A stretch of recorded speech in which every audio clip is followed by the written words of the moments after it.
akan saya adakan lagi yang kedua kalinya, tapi tidak sekedar raja-rajanya. Kirap nanti itu raja-raja plus pusaka mereka masing-masing.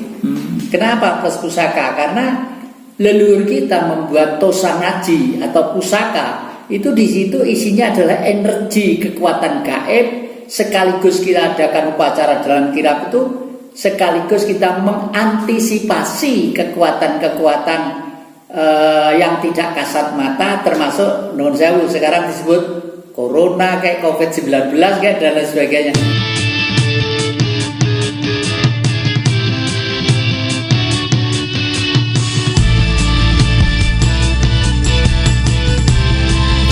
Ya, karena masyarakat secara umum sekarang ini ada dua pikiran yang mentok atau gagal paham ya.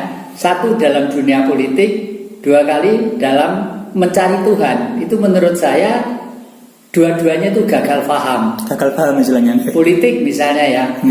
Jelas bahwa pada waktu kita merdeka 1945 17 Agustus yang dimerdekakan oleh Bung Karno itu adalah satu fondamen dasar. Tetapi Bung Karno pada waktu itu juga mengatakan hal-hal yang lain yang belum diselesaikan ini akan diselesaikan dalam waktu dan tempo yang singkat-singkatnya itu ya. Nah, ini sampai sekarang tidak pernah diselesaikan. Nah, artinya sistem pemerintahan itu sudah betul pada, sistem politik kita itu sudah benar pada, sistem ekonomi yang mempengaruhi ekonomi, budaya, pendidikan, kurikulum pendidikan sudah benar pada. Nah, ini kan belum sampai ke sana mereka. Ya, yang kedua, Indonesia merdeka kan masih 76 tahun. Tetapi bangsa ini sudah merdeka ratusan tahun yang lalu. Bahkan di viral-viral saya tidak menutup-nutupi kalau berbicara tentang Tuhan ya.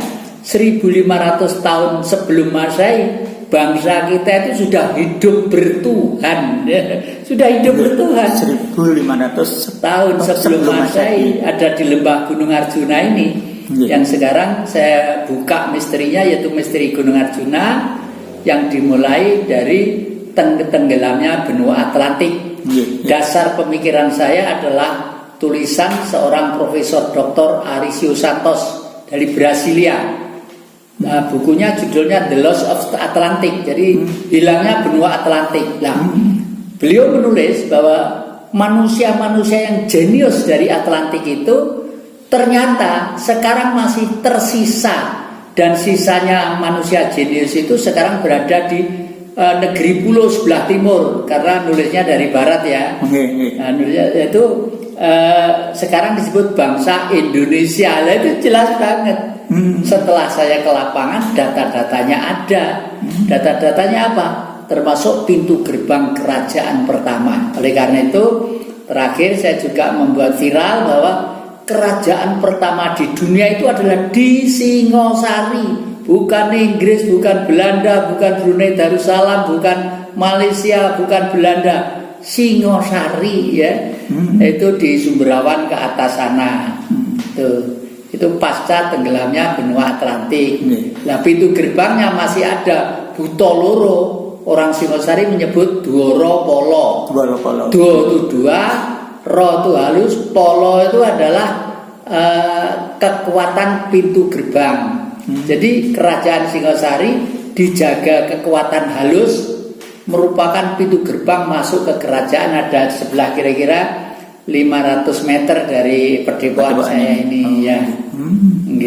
Sehingga sebetulnya bangsa kita tuh sudah lama banget Pak. Waduh, sudah lama banget. Nah, oleh karena itu kerajaan-kerajaan nanti itulah yang mulai saya himpun pelan-pelan. Sudah 2 kali saya himpun.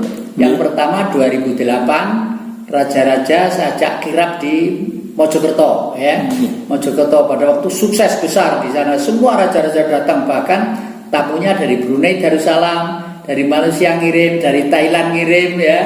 Itu lalu Bali banyak juga raja-raja di sana. Nah, ini akan saya adakan lagi yang kedua kalinya, tapi tidak sekedar raja-rajanya, kirap nanti itu raja-raja plus pusaka mereka masing-masing. Kenapa plus pusaka? Karena leluhur kita membuat tosa ngaji atau pusaka itu di situ isinya adalah energi kekuatan gaib, sekaligus kita adakan upacara dalam kirap itu sekaligus kita mengantisipasi kekuatan-kekuatan yang tidak kasat mata, termasuk non sewu sekarang disebut corona kayak COVID-19 kayak dan lain sebagainya. Siapa tahu, itu namanya usaha ya. Siapa tahu. Yang ketiga, sekarang saya turun ke daerah-daerah untuk membudayakan lagi sowan ke petilasan-petilasan leluhur. Nanti sekitar seminggu yang akan datang saya juga bergerak ke Blitar, sowan ke petilasan-petilasan leluhur di danyang-danyang, di tempat-tempat yang dulu tuh sekarang banyak terabaikan, termasuk sawah-sawah sekarang banyak tikus, hasilnya tidak bagus karena mengabaikan itu. Tapi pada waktu itu masih dipelihara dengan baik. Waduh, negeri kita itu gemah ripah loh sinawe, tikus itu kan tidak boleh dikasar, mereka juga makhluk kok. Jadi makhluk. Jadi kalau kita dengan sopan, kita bila perlu dulu orang di sawah namanya metik itu ya, bawa ini untuk apa sih sebenarnya? Untuk makhluk-makhluk sejenis tikus itu. Karena tikus-tikus dihargai, mereka tidak mau merusak punya orang. Oh begitu. Iya. Oh gitu. Nah, yang rencana kirap raja-raja dan